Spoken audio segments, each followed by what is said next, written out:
Podcast O Novo Hunter. Patrocínio Epson do Brasil, Rádio 90 FM Blumenau, Cooper e IPEL.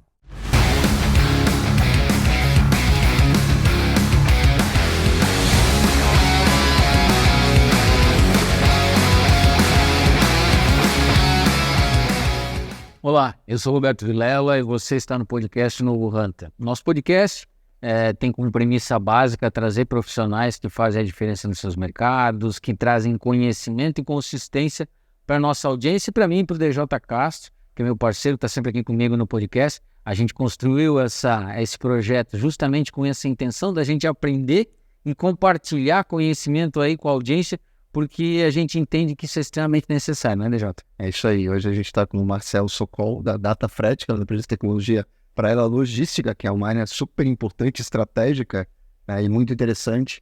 Marcelo, obrigado aí por ter vindo conversar com a gente. Muito obrigado pelo convite. É um prazer estar aqui nessa cadeira, onde já passaram muitas pessoas super importantes aqui na região, empresários renomados. Realmente é um prazer. Legal. A nossa primeira pergunta, normalmente, Marcelo, até para a gente posicionar a audiência, para a audiência entender um pouco mais de quem é o profissional e, ao mesmo tempo, o que ele faz ou o que ele já fez, né? Porque, às vezes, a história, mesmo você sendo jovem, a gente vê que o Marcelo vem jovem, né, DJ? Mas, às vezes, o cara já tem uma história bacana e construída aí já com muito esforço ou com muita experiência diferente ao longo do tempo. E também já entra, se possível, explicando um pouco mais qual é a solução da Datafret, o que a Datafret faz, como ela está posicionada no mercado, porque isso já ajuda a audiência a entender um pouco mais. Beleza. Então, eu sou graduado em Ciência da Computação aqui pela FURB, né? Finalizei minha faculdade em 2012, iniciei em 2009. A minha trajetória profissional, ela iniciou na Datafret. Já na Datafret, eu entrei como estagiário a empresa. Inicialmente a Datafret, a ideia, né, o projeto inicial era um produto que conectava embarcadores a transportadores. Então, quem tinha oferta de carga e quem tinha oferta de transporte. Então, nós lançamos um produto na época, em 2011, foi lançado o Parceiro do Frete. Então, foi a nossa primeira solução, que se assemelha muito ao hoje que a gente fala da Fretebras, enfim, outras empresas desse segmento. Porém, a gente cometeu um pequeno equívoco na época, em que o mobile não era tão difundido, né? E a gente até cometeu alguns tropeços comerciais com relação ao modelo de negócio que a gente estava propondo. O meu sócio Luiz, ele já atuava dentro de empresas com consultoria na área de logística, e ele estava atuando uma empresa e dentro dessa empresa enxergou a necessidade de fazer a conferência do frete. O que é a conferência do frete? É basicamente quando uma transportadora ela faz ela realiza um transporte, ela emite um documento de transporte que é conhecido como conhecimento de transporte eletrônico, o CTE. E esse documento ele é uma forma de comprovar fiscalmente que existiu um serviço e ele também depois segue para uma cobrança. E muitos embarcadores, né, que são indústrias, e-commerces, enfim, operadores logísticos, eles fazem essa conferência para verificar se essa cobrança está de acordo com o que foi negociado. Esse processo de forma manual, ele leva um certo tempo e, inclusive, ele não é tão preciso. Sujeito a erro. Com certeza, por conta que a forma de calcular o frete, de precificar esse frete, a forma que a transportadora ela precifica, né? Ela é cheia de detalhes. Uma faixa de peso, um percentual no valor da mercadoria, uma área de risco, o cliente tem uma especificidade em que exige uma taxa extra. Enfim, regras complexas. Regras que no fundo faz o cálculo ser um pouco complexo. Então, nós identificamos essa necessidade do mercado, né? Existia uma única ferramenta na época, né, que era mais difundida, que fazia essa função, e era bem cara. Ela tinha um preço bem elevado, então poucos embarcadores tinham acesso e capacidade de investimento. E a gente lançou essa primeira ferramenta que a gente chama de auditoria de frete. Então, num processo em que dentro dessa empresa conferia-se de forma manual 30 conhecimentos de transporte por dia, começou a conferir 100 em menos de 1 minuto. Então, e assim, além disso, né, com 100% de precisão. Porque a computação, ela é exata, né? Desde que você alimente certo, ela vai dar o retorno correto. Então, a gente viu muita aderência, gerou uma economia muito bacana nesse player. E aí a gente lançou essa ferramenta para o mercado, né? Ainda como um parceiro do frete. E aí, após isso, veio outros módulos, como o módulo de cotação de frete, que é onde o embarcador ele enxerga qual a melhor opção de frete. E aí a gente pegou-se mais um retorno no investimento muito, muito bacana, porque muitas vezes as empresas, os embarcadores, eles se estruturam de forma que eles regionalizam as transportadoras. Então, porque realmente é muito complexo fazer a escolha, né, de cada despacho, de cada transportador, calculando um a um qual é o melhor para aquele perfil de carga, né? E aí, quando entrou com essa solução, em milissegundos ele já tinha informação, ou até de forma automatizada, já tinha informação de qual é a melhor oferta de transporte para aquele perfil de carga. Consegue ter um leilão reverso. Também, e o leilão reverso também, né? Até na cadeia de supply chain ali, de compras, né? Também consegue ter essa opção para quando você toma o frete na operação reversa. Então, lançamos essa segunda ferramenta, depois entrou a ferramenta do tracking, que é o acompanhamento de entrega, né? Em que, né, muitos embarcadores, eles entram em vários portais de cada transportadora para buscar as informações. Então, o DataFrete entrou com uma solução em que, em um único portal, em um único lugar, ele consegue entregar toda a operação dele de distribuição. O que está embarcando, está para chegar, né, chegou na final destino, saiu para entrega, está em atraso. E globalmente. Então, assim, de uma forma bem genérica, em um único painel. Então, a gente viu que houve uma redução muito significativa também operacional e também nas demandas de saque. Então, uma redução até cases nossos hoje de 60% a 70% da demanda de saque reduziu. Imaginando, eu preciso saber onde está. Pera aí que eu vou consultar. Não, já está na tela. Está na tela, né? Então, o cliente final já recebe a notificação via e-mail, ele tem um link de um painel de acompanhamento das cargas dele, recebe o WhatsApp, também é uma ferramenta que hoje a gente tem incorporado. Então, são soluções que foram sendo incorporadas, tem outras coisas também, geração de etiqueta, enfim, solução de coleta, que foi surgindo dentro ali do parceiro do frete, né, que aí nós fizemos um reposicionamento, né, da marca e virou a DataFrete em 2016. Então, nós mudamos a nossa marca, nosso nome e estamos até hoje no mercado. Esse reposicionamento.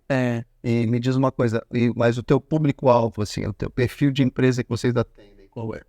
Hoje nós atendemos, né, os embarcadores, temos também transportadores que utilizam essa operação em que eles subcontratam os transportadores, mas hoje o nosso perfil é perfil de cliente, empresas médias, né, futuramente assim, acima de 4, 5 milhões mês para cima.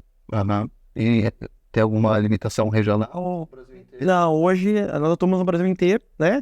Obviamente, Blumenau é um polo, né? Onde nós estamos sediados em que a gente tem uma penetração bacana, né? Mas a gente temos clientes espalhados por todo o Brasil. Todo o Brasil. São Paulo, Rio de Janeiro, Ceará, Rio Grande do Sul, Paraná, enfim. Por todo o Brasil nós temos clientes satisfeitos e... Legal. Gerando economia com nada. E como que tem vindo a empresa em relação a crescimento, o mercado? Como é que você está vendo essa perspectiva de mercado agora? Então, ali, nós, até fazendo um pouco um paralelo, puxando um gancho do passado, né? O DataFrete nasceu dentro da indústria, né? Dentro da indústria tradicional. Em 2014, nós já enxergávamos esse movimento da digitalização do e-commerce, né? Do comércio, melhor, a digitalização do comércio. Então, nós começamos a apontar para esse caminho e criar soluções para atender esse novo mercado que estava surgindo, né? E aí, nós começamos a entender esse movimento.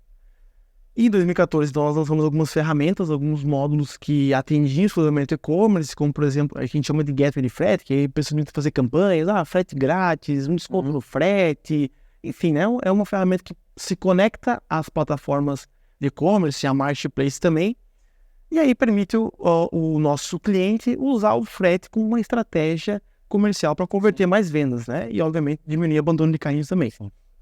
Então, nós enxergamos essa oportunidade e começamos lá naquela época a fazer soluções e atender esse mercado. Em 2020, né, que teve a pandemia, foi 2020, março de 2020. Realmente, ali nesse ano, nós sentimos um boom muito forte, porque mudou a forma do consumo, né? Houve o lockdown. Aumentando a demanda absurdamente. Absurdamente. Óbvio que no início do primeiro mês, março, fevereiro ali, né? Foi um pouco assustador, porque as empresas não sabiam o dia de amanhã. Até o momento de anestesia, não sei, o que vamos fazer até o momento que vem demanda. Exatamente. Então, assim, né? Houve umas medidas políticas, né? Que o lockdown, enfim, e a insegurança muito forte, né? O que é esse coronavírus, né? O que é? Vamos fechar, né? E então, por conta disso, algumas empresas que não estavam no digital se viram na marra se tornaram digital, se viram obrigadas a precisam estar presentes nesse meio. Então, nesse período, né, além de mudar o consumo, né, a forma de nós consumir os produtos também acabou modificando fortemente. Então, a gente viu que a nossa ferramenta já estava bem madura, né, estava atendendo já alguns players de mercado, e aí houve um boom muito forte nesse momento, por conta dessa aceleração da digitalização do comércio. Então, ali em 2020 foi uma virada de chave muito forte, né, em que a empresa mais que dobrou de tamanho, de faturamento, tudo. E aí a gente conseguiu seguir 2020, né? Teve um crescimento de 100%, 2021, 22 também. E aí, 21, 22, nós conseguimos crescer 65%.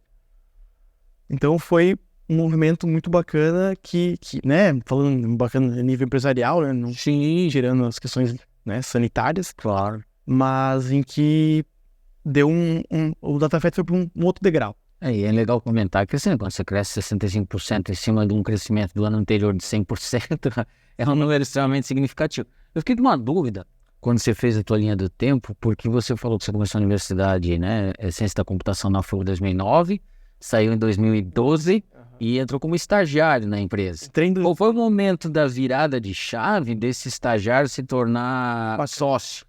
Junto com o Luiz, que também é Luiz, né? Luiz. Que não trabalhava na empresa, era um consultor externo. Então, em algum momento, pelo que eu entendi, né? Os antigos fundadores, proprietários, ou abriram uma parte, venderam uma parte das ações para vocês, ou desistiram do negócio e venderam totalmente para vocês e vocês assumiram. Então tem uma veia de empreendedorismo aí interessante, né, com nossa amiga de Capinzal. Isso vem lá dos meus pais, né? Mas foi muito bacana, porque eu entrei como estagiário em 2011, eu ainda estava na faculdade.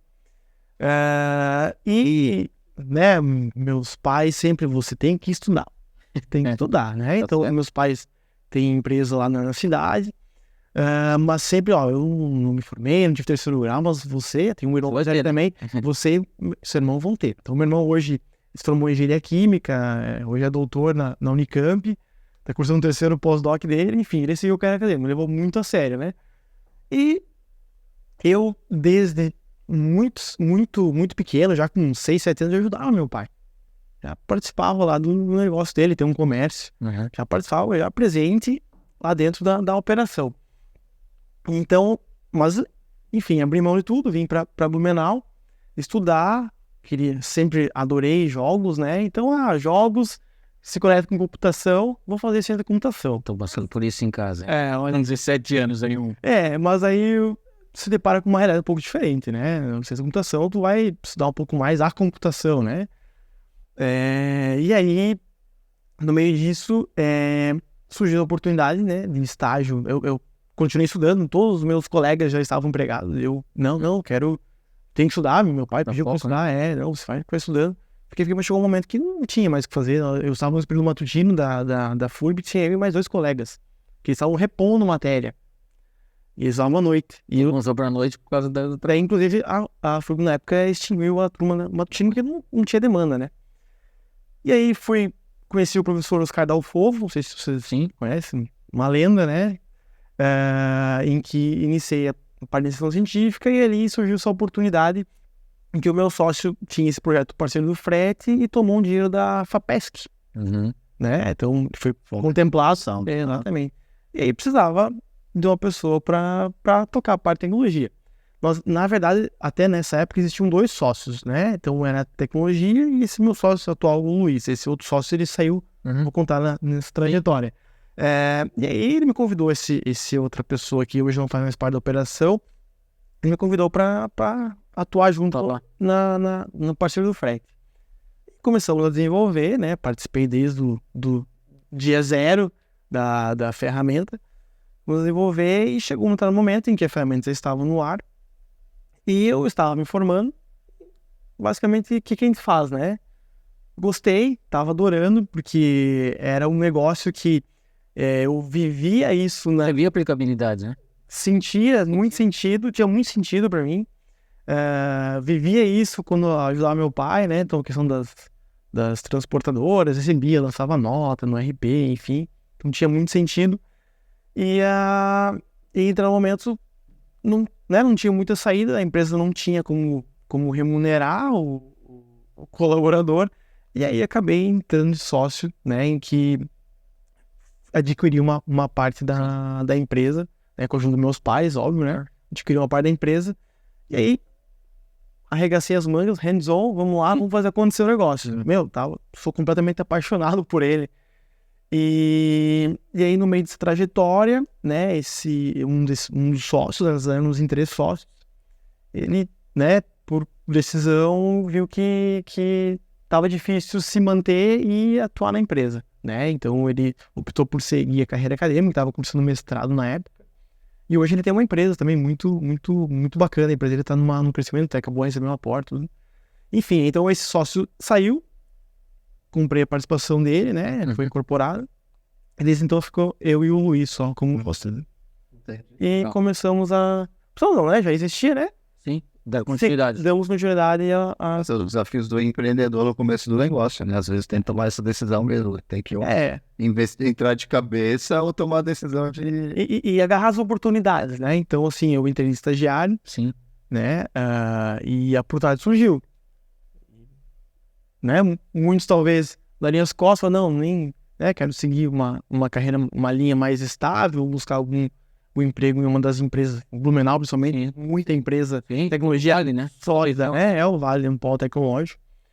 E, não, peraí, eu acho que tem algum mosquito que me picou ano passado, que talvez vem da família, né?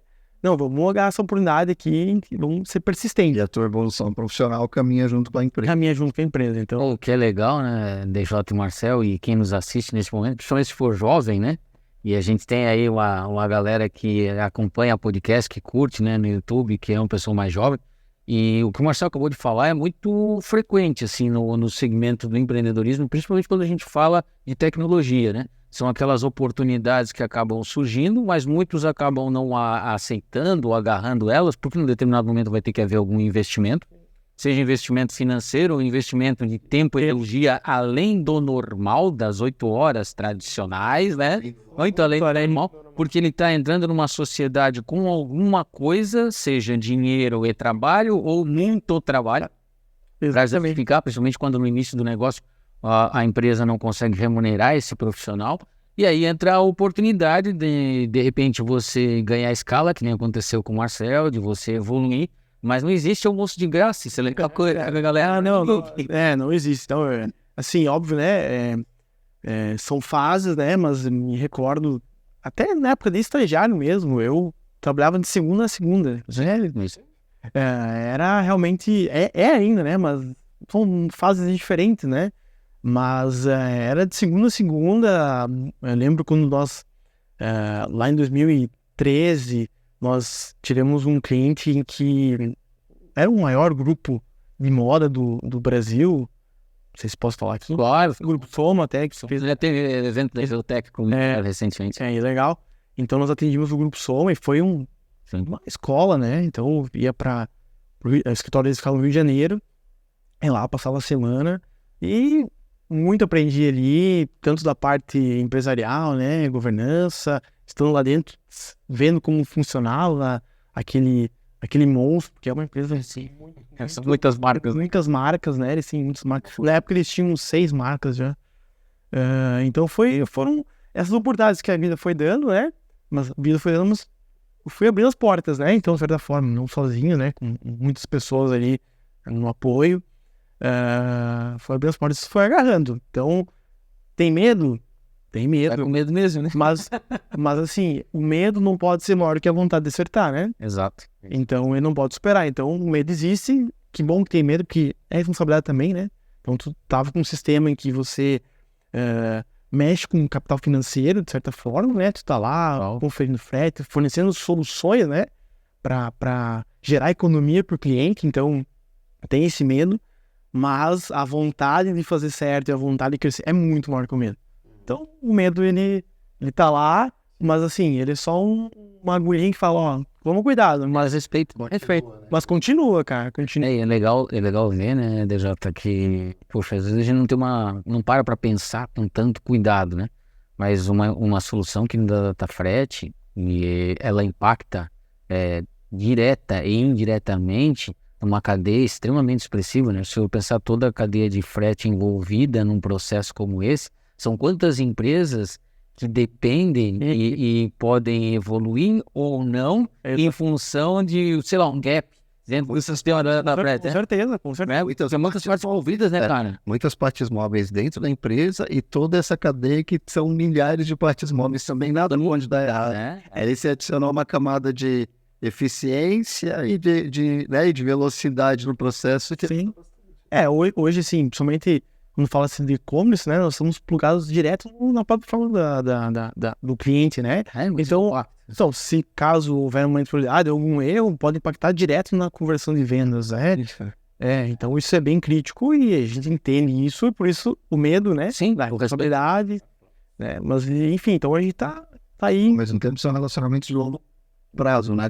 Você conquista o cliente, ele vem por muito tempo. Nós temos clientes hoje que estão há 10 anos conosco, né? Então isso é muito, muito legal, muito prazeroso.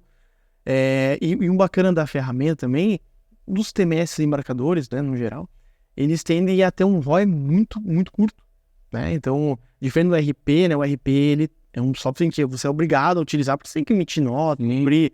Toda a empresa, é o sistema operacional. Enterprise, toda a empresa, né? Eles são toda a empresa, então é super importante e imprescindível ter, né? Emissão de nota, controle de estoque, enfim. Os TMS não é obrigatório ter, você pode não ter, você vive sem.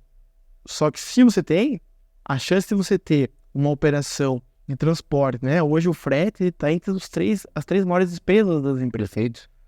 Então tu ter uma gestão dessa cadeia, né? Você ter um olhar para ela, obviamente converte numa... Ali tem um impacto gigante. Tem um impacto gigante, né? Tu vai converter mais vendas, vai ter uma empresa um pouco mais rentável, né? Enfim, tem um impacto muito positivo na cadeia.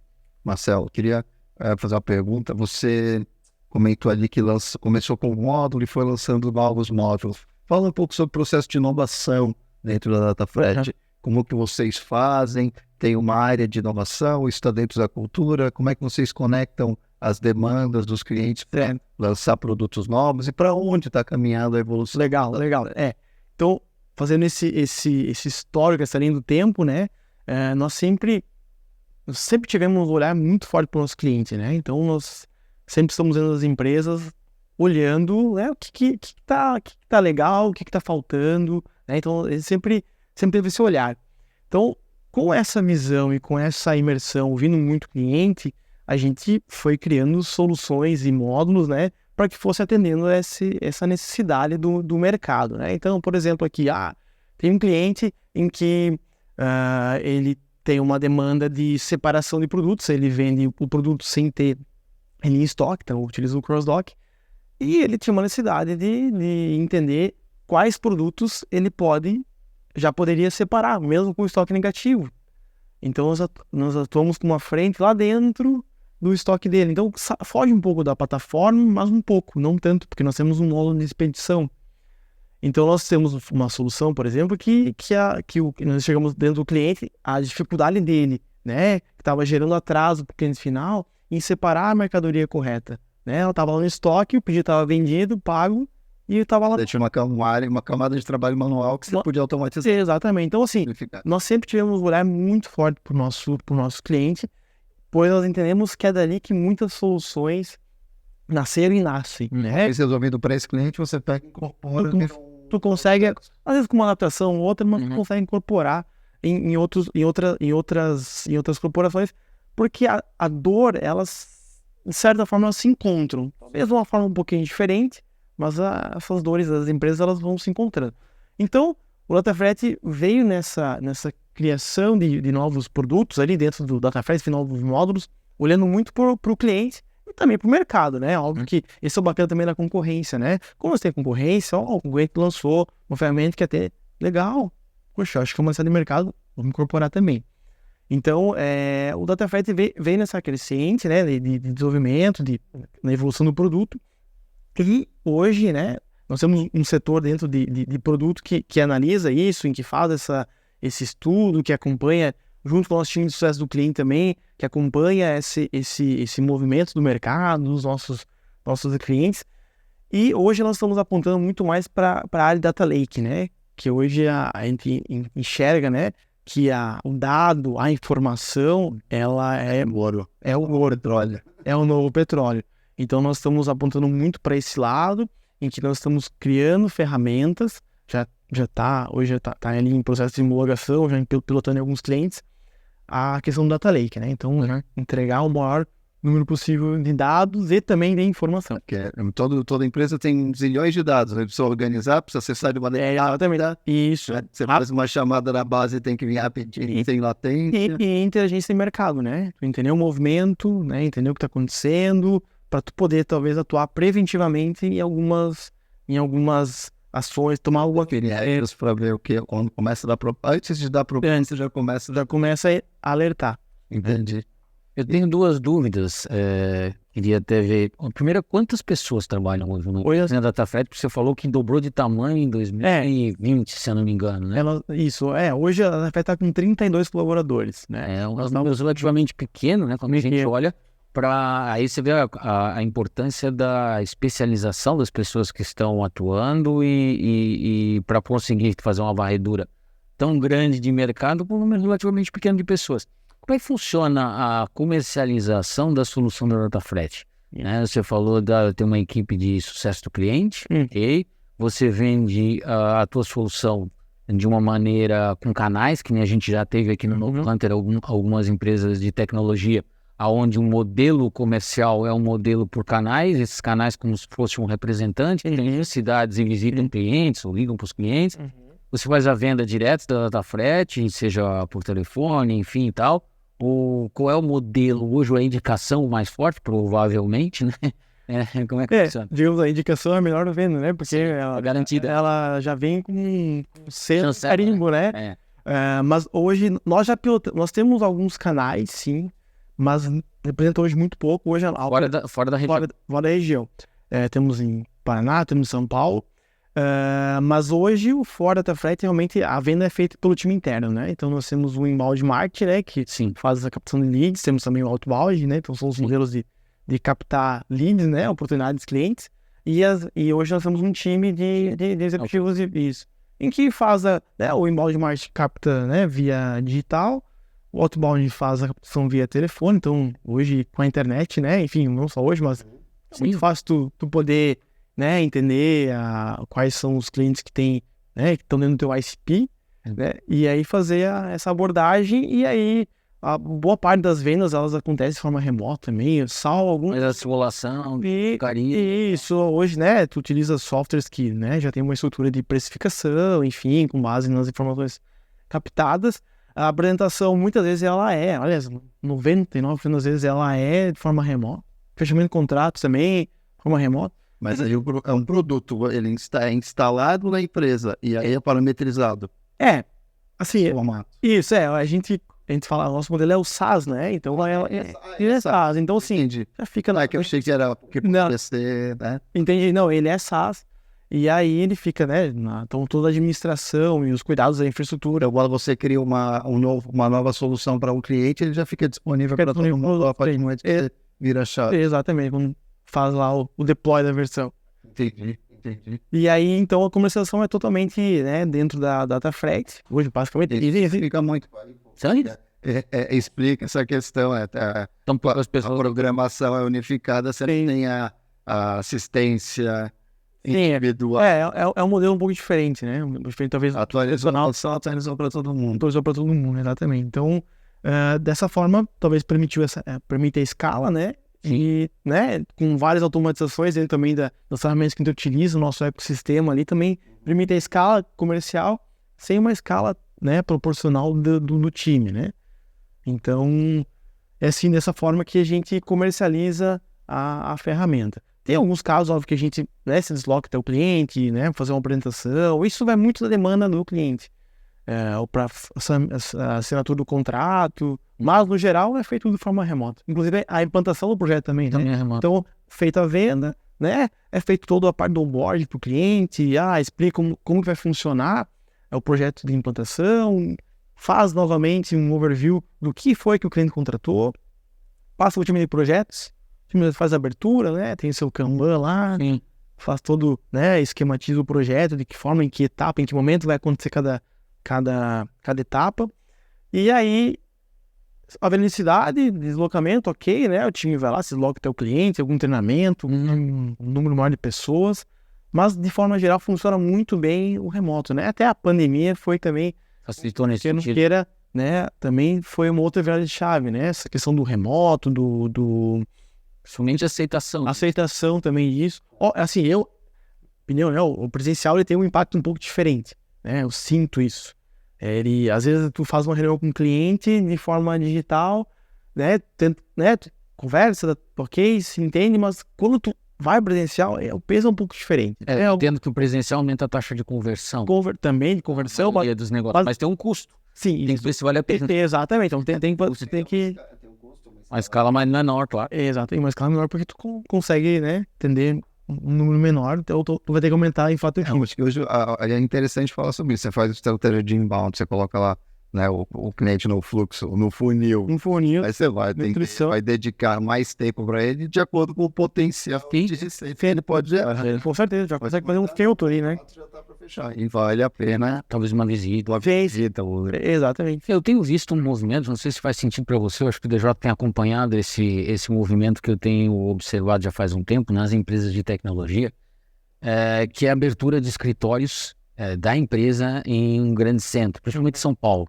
E a gente tem várias aqui na nossa região, né, em Santa Catarina, que é um polo de tecnologia, né, tecnológico extremamente consolidado, mas mesmo sendo um polo extremamente consolidado, eu tenho visto esse movimento, e não cabe aqui citar nomes, mas de várias, que montam uma base em São Paulo, essa base com 4, 5, 10 funcionários, depende da estrutura, por entender, primeiro, a questão geográfica, o mais próximo de grandes players, para poder estar atendendo e tal, e para fazer esse blend que o DJ acabou de falar, que é, de repente, você ter, claro, eu tenho um approach digital, online, remoto, mas em algum momento eu vou precisar ter o approach presencial, físico, vou apertar a mão, olhar no olho, chamar o cara aqui no escritório, fazer a reunião, a gente tomar o café e tudo mais.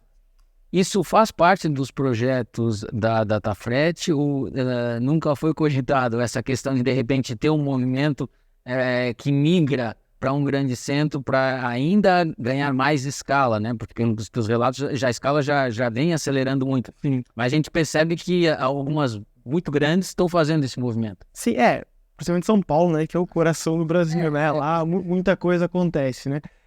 Sim, nós já pilotamos um tempo atrás, um pouco antes da pandemia, né? A abertura do escritório lá com parceiros, né?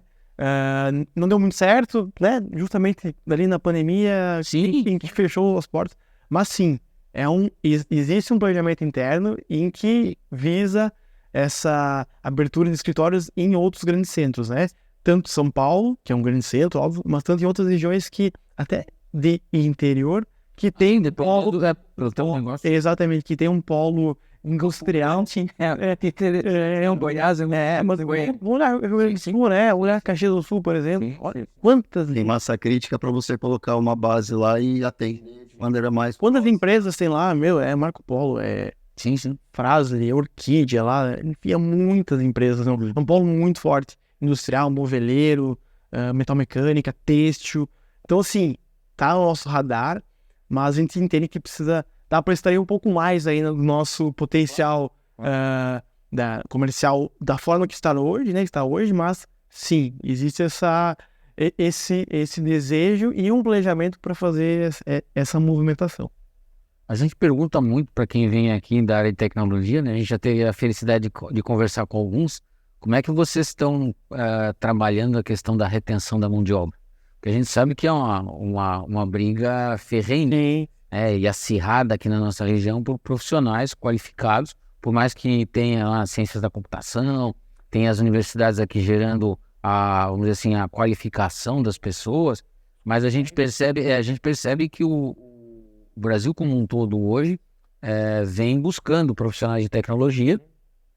Houve um aquecimento absurdo quando a gente fala sobre o ponto de vista salarial, né? Quando eu falo absurdo, não com nenhum demérito para o profissional, mas isso foi muito repentino, né? Essa virada de chave, né? O cara saiu de 2 mil para 15 mil, mais chocolate free, mais não sei o que free, mais não sei o que free, para ele poder ficar na empresa. Então houve uma mudança muito grande. Como é que a Datafret está agindo? Como é que o Marcel, como o diretor da empresa, age para reter esses profissionais qualificados? Certamente fazem parte do seu quadro. Sim, esse movimento ali de retenção, enfim, esse pulo no mercado, né? A Datafret, ela entende, né? Faz um bom tempo em que a gente vem aprendendo e entendendo mais essa maturidade de que a empresa ela é formada por pessoas, né? Então, assim, existe um produto lá digital, não é palpável, né? Em que é feito por pessoas, né? Então não é o Marcel, não é o Luiz, é todo o time que está ali, que é quem constrói, que é quem faz a Datafret ir pro dia seguinte, né? Então a gente tem, né, de um tempo para cá nós começamos a olhar mais para dentro de casa, entender que o nosso primeiro cliente e o nosso talvez maior cliente são os nossos Datafretters, né?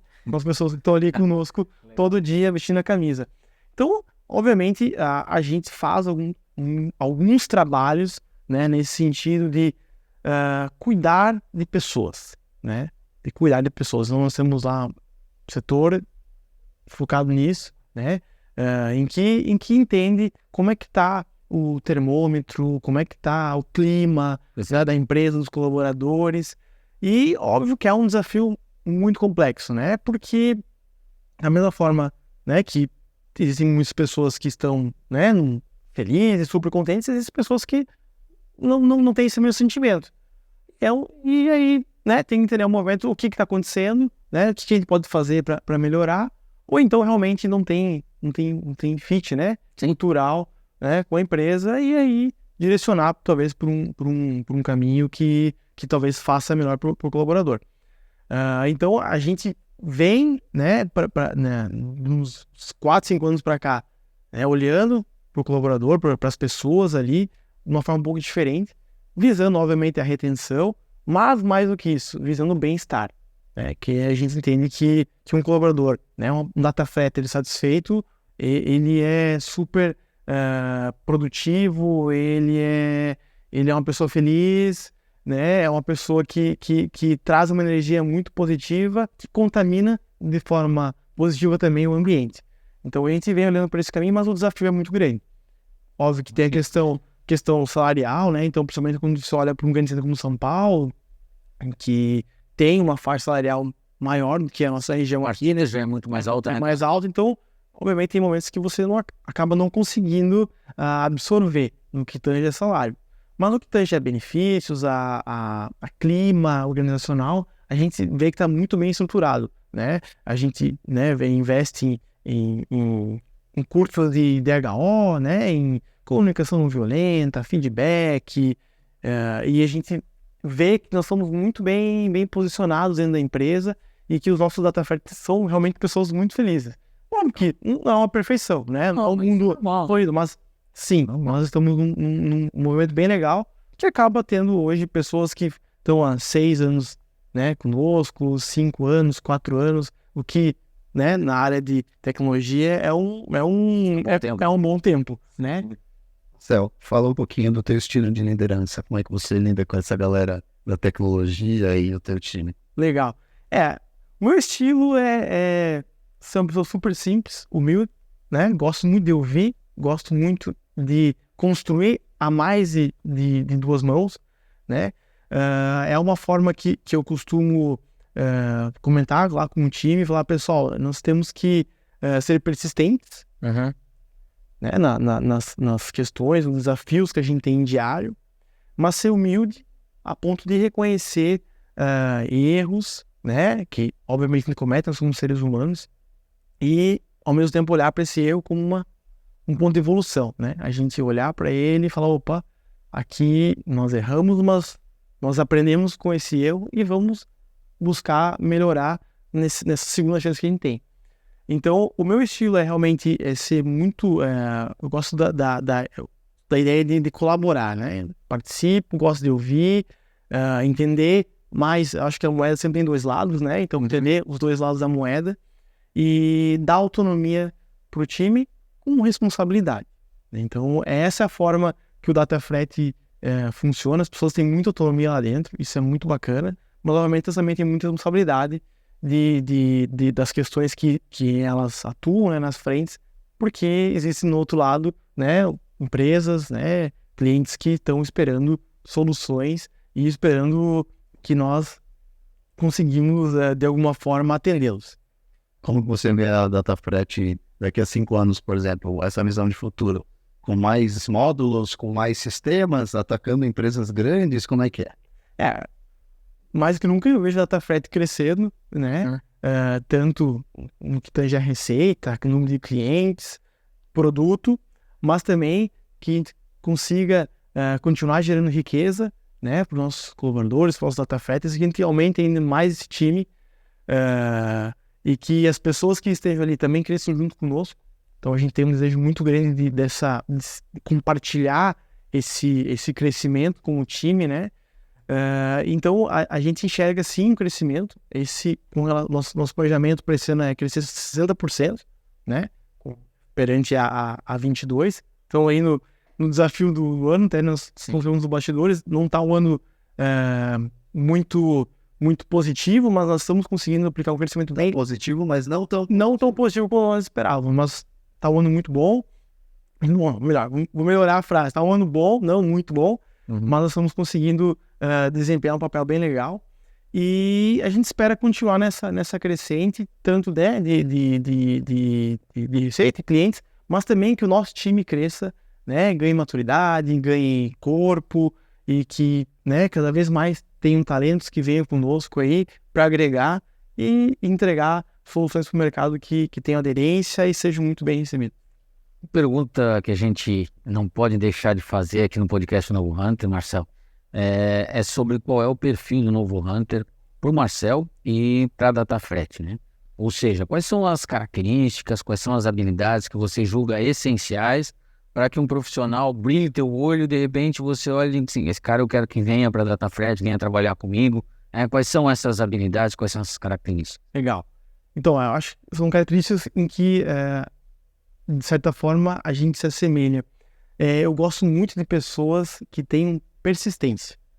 Né? A questão do medo, né, deve existir. Não sou muito abraço pessoas que não têm medo de nada. Não, acho legal, tem que ter medo. Mas, acima do medo, a vontade de acertar, a vontade de vencer. Então, um perfil de pessoas em que gosto muito é essa pessoa que tenha persistência, que não tenha vergonha de dizer que errou, que não tenha vergonha de reconhecer, de se retratar e de entender que, opa, tem esse caminho aqui, é para lá que eu vou apontar agora. Então, é esse perfil de profissional que eu entendo que eu acho que vai ter um destaque muito, muito bacana nesse novo século, nesse novo ano, nesse novo modelo de negócio, porque a capacidade técnica você desenvolve, né, de certa forma. Hoje, a literatura, a facilidade de buscar a informação tá muito ok, né? Mas você ter os princípios né, seus valores de ser humilde, né, de reconhecer os erros e a vontade de fazer diferente, fazer mais que o outro, enfim, são coisas que não se treina, né? São coisas que já estão ali enraizadas no cidadão. Então, eu acredito muito que esse perfil profissional, persistente, humilde, é o profissional que vai ter um destaque. Na DataFret, com certeza, ele tem um destaque bem, bem interessante. É o que a gente busca nas pessoas. Bom, legal. Marcel, obrigado. Foi muito bom conhecer sobre a DataFred, conhecer um pouco da tua história. Uma empresa jovem, né? Uma trajetória muito interessante num segmento que tem um potencial gigante e estratégico para o país, né? A gente vem falando isso aqui nos episódios. Acredito muito que o Brasil tem um mercado gigante na área de logística para desenvolver, para digitalizar, para automatizar, sistematizar processos, para melhorar a gestão desses dados, né? Para economizar para as pessoas e para as empresas, né?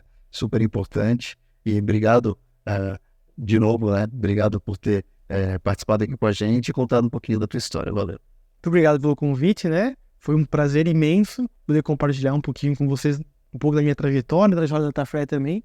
E espero que eu possa voltar aqui outra vez para contar um pouco mais das outras páginas, né? Com certeza, novas... No futuro, com certeza a gente vai poder falar de outros momentos aí. Legal, obrigado, Marcel. Pessoal, vocês acabaram de acompanhar mais um episódio aqui do podcast Novo Hunter. Dessa vez a gente conversou com o Marcel, da DataFred, profissional jovem, extremamente focado, determinado, que sabia desde muito cedo o que queria, foi atrás, fez a diferença. Isso que a gente fala muito, né, da importância de você ter essa determinação, da importância de você ter essa persistência, essa vontade. As coisas não são simples, aliás, muito pelo contrário, as coisas têm lá o seu grau de complexidade, mas vai com medo mesmo, né, Marcel? Então faz a diferença, assim.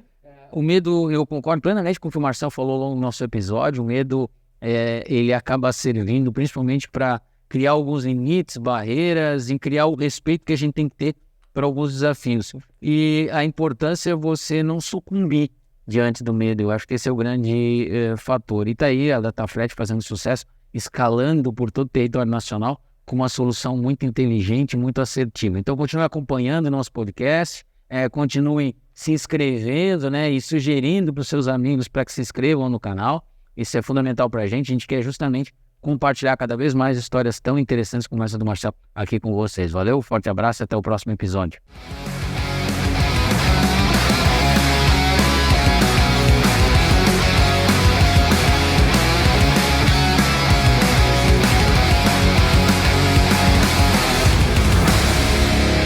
Podcast O Novo Hunter. Patrocínio Epson do Brasil, Rádio 90 FM Blumenau, Cooper e IPEL.